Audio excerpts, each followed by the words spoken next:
സുഡാനിലെ എൽഫാഷർ നഗരം ഒരു കാലത്ത് സമാധാനത്തോടെ ജീവിച്ചിരുന്ന ഈ നഗരം ഇന്ന് യുദ്ധത്തിൻ്റെ നരകതുല്യമായ ഒരു കെണിയിലാണ്.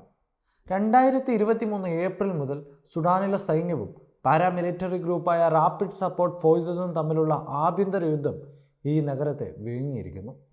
എൽഫാഷറിൽ 2,60,000-ലധികം നിരപരാധികളായ ജനങ്ങളാണ് RSFൻ്റെ ഉപരോധത്തിൽ കുടുങ്ങിക്കിടക്കുന്നത്. ഭക്ഷണമില്ല, വെള്ളമില്ല, മരുന്നുമില്ല. RSFൻ്റെ ക്രൂരമായ ആക്രമണങ്ങൾ നഗരത്തിൽ നിന്ന് രക്ഷപ്പെടാൻ ശ്രമിക്കുന്നവരെയും ലക്ഷ്യമിടുകയാണ്, പ്രത്യേകിച്ച് യുവാക്കളെ. അവിടെ രക്ഷപ്പെടുക എന്നതും മരിക്കുക എന്നതിനും ഒരേ അർത്ഥമാണുള്ളത്. 27-കാരനായ അഹമ്മദ് അബൂബക്കർ ഇമാം അൽ ജസീറയോട് പറയുന്നത് ഇങ്ങനെയാണ്: താൻ തൻ്റെ കുടുംബത്തെ സംരക്ഷിക്കാൻ വേണ്ടിയാണ് ആയുധമെടുത്തത്. RSF സിവിലിയന്മാരെയും പോരാളികളെയും തമ്മിൽ വേർതിരിക്കുന്നില്ല. RSFൻ്റെ ഭീകരത, ബലാത്സംഗം, അപഹരണം, കൂട്ടക്കൊലയിലൂടെ ദാർഫൂറിലെ നോൺ അറബ് വിഭാഗങ്ങളെയാണ് ലക്ഷ്യമിടുന്നത്. ഓഗസ്റ്റിൽ മാത്രം അബൂഷൂഖ് ക്യാമ്പിൽ RSFൻ്റെ ആക്രമണത്തിൽ 40-ലധികം പേർ കൊല്ലപ്പെട്ടു. ഈ യുദ്ധത്തിൻ്റെ മൂലകാരണം 2023 ഏപ്രിൽ മുതൽ സുഡാൻ സൈന്യത്തിൻ്റെ നേതാവ് ജനറൽ അബ്ദുൽ ഫത്താഹ് അൽ ബുർഹാനും RSFൻ്റെ നേതാവ് ജനറൽ മുഹമ്മദ് ഹംദാൻ ദഗലോയും തമ്മിലുള്ള അധികാര പോരാട്ടമാണ്. RSFനെ സൈന്യത്തിൽ ലയിപ്പിക്കണമെന്ന SAFൻ്റെ ആവശ്യത്തെ ഹെമംദി എതിർത്തു. കാരണം അത് RSFൻ്റെ സ്വാതന്ത്ര്യവും ശക്തിയും കുറയ്ക്കും. ഈ അധികാരമോഹം ദർഫൂറിൻ്റെ തന്ത്രപ്രധാനമായ നഗരമായ എൽഫാഷറിനെ യുദ്ധക്കളമാക്കി മാറ്റി. എൽഫാഷർ ദർഫൂറിലെ SAFൻ്റെ അവസാന കോട്ടയാണ്. RSF ഈ നഗരം പിടിച്ചെടുക്കുന്നത് മേഖലയിലെ പൂർണ്ണ നിയന്ത്രണമാണ് ഉറപ്പാക്കുക. എൽഫാഷറിൻ്റെ തന്ത്രപ്രധാനമായ സ്ഥാനം, അതായത് ചാഡിനോടും ലിബിയോടും അടുത്ത് ഒരു കാർഷിക വ്യാപാര കേന്ദ്രമായി നിലനിൽക്കുന്നു.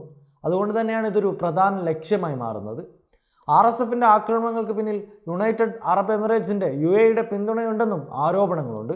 UAEയിൽ നിന്നുള്ള ആയുധങ്ങളും ഡ്രോണുകളും RSFന് ലഭിക്കുന്നതായി UN തന്നെ റിപ്പോർട്ട് ചെയ്യുന്നു. എന്നാൽ UAE ഇത് ശക്തമായി നിഷേധിക്കുകയും ചെയ്യുന്നുണ്ട്. RSFൻ്റെ ആക്രമണങ്ങൾക്ക് പിന്നിൽ സുഡാനിലെ സ്വർണ്ണഖനികളുടെ നിയന്ത്രണവും ഒരു പ്രധാന ലക്ഷ്യമാണ്. RSF നേതാവ് ഹെമദത്തി സുഡാനിലെ സ്വർണ്ണ വ്യാപാരത്തിൽ വലിയ പങ്ക് വഹിക്കുന്നുണ്ട്. ഇത് UAEയിലേക്കാണ് കയറ്റുമതി ചെയ്യുന്നതും.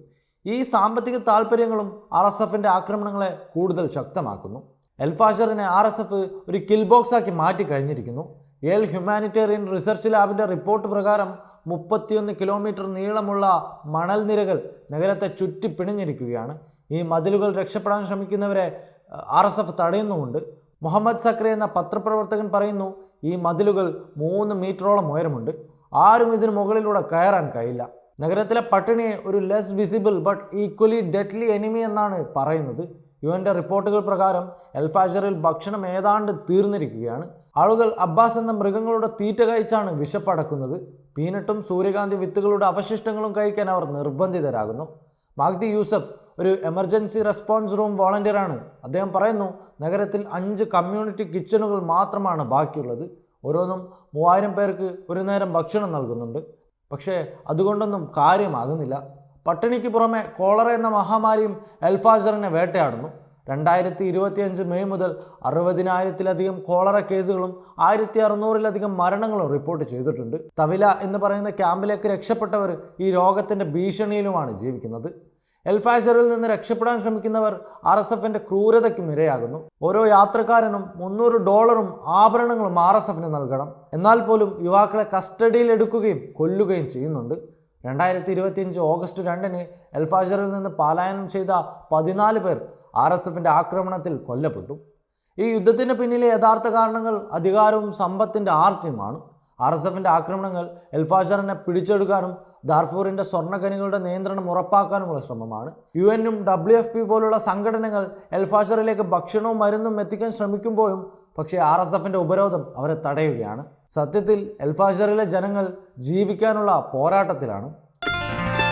waytonikah.com, the exclusive Muslim matrimonial site.